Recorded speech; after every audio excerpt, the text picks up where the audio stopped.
Okay. Assalamualaikum. Alright, so untuk video kali ini saya nak sharekan kepada anda bagaimana cara untuk kita nak kira untung bersih. Okay, selepas kita membuat pembelian dan juga penjualan suatu saham tersebut, kita nak tahu berapa untung bersih, berapa broker fee yang kita kena bayar, berapa stamp duty kita kena charge. Alright. Okay, so saya akan tunjukkan kepada anda macam mana kita nak kira. Okay, first untuk dapatkan untung bersih, first kita mesti jual dan kemudian kita tolakkan dengan modal yang kita beli. Okay, so untung yang kita jual dan kita tolak dengan modal yang kita beli, maka kita akan dapat untung bersih kita. Okay, alright. So untuk contoh cara kita kira kos beli sebenar dulu. Okay, so kita kira time kita beli sebuah saham tersebut, berapa modal yang kita kena keluarkan yang sepatutnya lah. Okey, yang pertama contoh dekat sini kita beli lebih kurang 6,000 unit saham pada harga 20 sen, di mana kalau 6,000 unit kita kalikan dengan 20 sen, kita kena keluarkan modal kasar kita sebanyak RM1,200.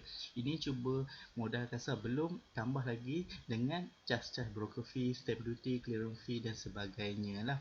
Okay, so untuk modal kasar ni, apa yang anda perlu tambah adalah broker fee. Okay, untuk macam saya selalu guna Maybank. Maybank dia punya broker fee 0.1% lah. Okay, lain-lain broker dia punya fee dia tak sama. Okay, alright. Kalau anda pakai M+, broker fee dia tak sama. Kalau anda pakai RHP ke, CIMB ke, broker fee dia semua berbeza-beza. Okay, so macam saya pakai Maybank memang dia punya broker fee setakat ini 0.1 lah, ataupun paling minimum RM8. Right, okay, so kita tengok apa maksud dia dekat sini. Kalau kata modal yang anda keluarkan sebanyak RM1,200 ini, kalau dikalikan dengan 0.1%, kalau dapat bawah daripada RM8, maka RM8 adalah nilai minimum yang akan dikena chargekan kepada kita punya modal yang kita belilah.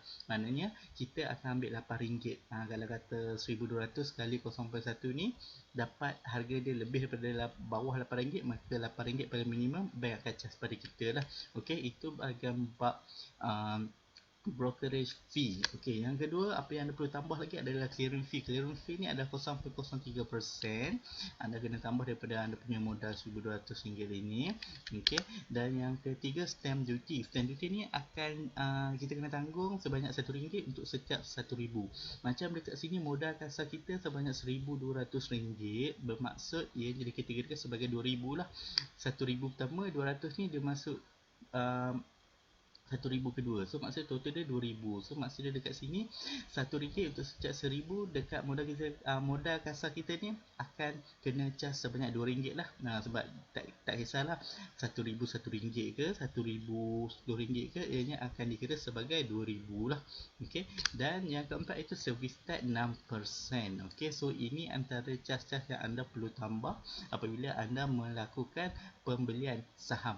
Time anda nak beli, anda kena tambah 4 item ini. Okey, kita tengok cara pengiraan dia. Okey, so modal kasar yang kita beli tadi kita dapat lebih kurang RM1,200. Okey, brokerage fee RM8 kita ambil. Okey, kalau kita tengok broker fee yang Maybank, yang saya guna Maybank adalah 0.1%, kita kali dengan RM1,200, kita akan dapat, kita sepatutnya kena bayar RM1.20 sahaja. Tetapi paling rendah bank tetapkan adalah RM8. So maka kita akan ambil RM8 lah sebagai kita punya fee.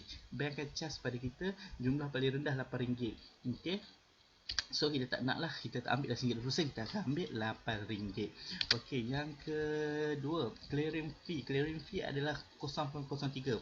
Okey, anda cuma kali sahaja modal yang anda beli RM1,200 dengan 0.03%. So ini charge yang anda kena bayar 36 sen untuk clearing fee lah. Okey, yang ketiga stamp duty adalah RM2 lah. Okay, so kita akan total dulu tiga-tiga charge brokerage fee, clearing fee, stamp duty, dan ini adalah jumlah yang telah ditotal lah. Okey, RM1,210.36. Jadi ni tak tambah lagi dengan service tax. Okey, so kita kena tambah lagi service tax 6%. Okey, untuk service tax 6% ni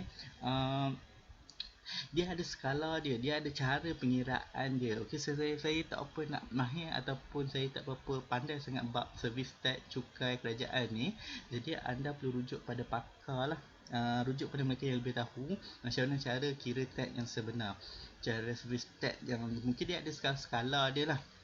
Mungkin dia ada skala ada certain amount yang mungkin akan dikali terus dengan 6%, sebab 6% ni agak banyak juga lah kan. Okay, so macam saya selalunya saya jual beli memang 48 sen akan naik dalam saya punya penyata. Maybank akan hantar penyata dekat saya, dalam penyata tu saya akan tengok service tax dia memang 48 sen, tak kurang tak bertambah, memang 48 sen. Okay, so untuk service tax ni anda rujuk pada yang lebih pakar lah macam mana cara kiraan yang sebenarnya. Okay, alright, so kita totalkan semua sekali, maka inilah jumlah sebenar kita ketika kita buat pembelian daripada jumlah kasar kita 1,200 terus menjadi RM1,210.84. Okay, so kita dah dapat jumlah beli sebenar kita. Ini kos yang kita kena keluarkan yang sepatutnya lah. Alright. Okey, so sekarang kita nak kira cara kira untung jual yang sebenar. Okey, time kita nak jual pula, berapa yang charge kita kena tolak daripada untung yang kita dapat tu lah. Okey, seperti contoh 600 unit, kita jual 600 unit pada harga 22 sen lah. Okey, so untung kasar kita sebanyak RM1,320. Okey, ni baru untung kasar, tak tolak lagi dengan charge broker fee, clearing fee, stamp duty dan sebagainya. Okey, so untuk keuntungan anda ni, anda cuma perlu tolak saja broker fee anda 0.1% ataupun RM8 paling minimum. Okey, so tadi kita buat untuk pembelian, untuk pembelian. Yang ini kita kira untuk jualan. Jual pun dia kena charge juga, ada broker fee, ada clearing fee, ada stamp duty dan juga service tax. Okey, untuk sale ni dia terbalik lah. Dia anda perlu tolak ke empat item ini. Okey. Ya, seperti tadi buy kita beli kita kena tambah. Untuk untung ni kita kena tolak. Okey, itu saja beza dia. So maksud dia beli pun anda kena charge, jual pun anda kena charge juga. Alright. Okay, so kita tengoklah macam mana cara kita kira jualan yang sebenar ni. Okay, untuk kasar kita jual tadi RM1,320. Kita tolak saja dengan broker fee, paling minimal RM8 lah. Okay, kalau kita kali RM1,320 ni dengan 0.01 broker fee, kita cuma sepatutnya kena tolak RM1.32 saja. Tapi bank ambil paling rendah RM8. Jadi kita akan ambil RM8 lah. Okey, so RM1.32 kita tak boleh ambil lah. Okey, so clearing fee, untuk clearing fee 39 sen. Okey, kali saja jualan kasar anda dengan 0.03%, kita dapat 39 sen. Okey, tolak stamp duty RM2. Kenapa RM2? RM1 untuk setiap 1,000. 1,300 ni dah termasuk 2,000 Okey, so dia dikira sebagai 2,000, jadi RM2 lah. Dia akan charge, kita akan kena tolak. Dan kemudian kita dapatlah jumlah setelah tolak tiga-tiga item ni RM1,309.61. Okey, ini jumlah tak tolak dengan service tax lagi. Okey, so service tax 6%. Okey, service tax 6%, jual pun sama juga, 48 sen juga dia akan tolak.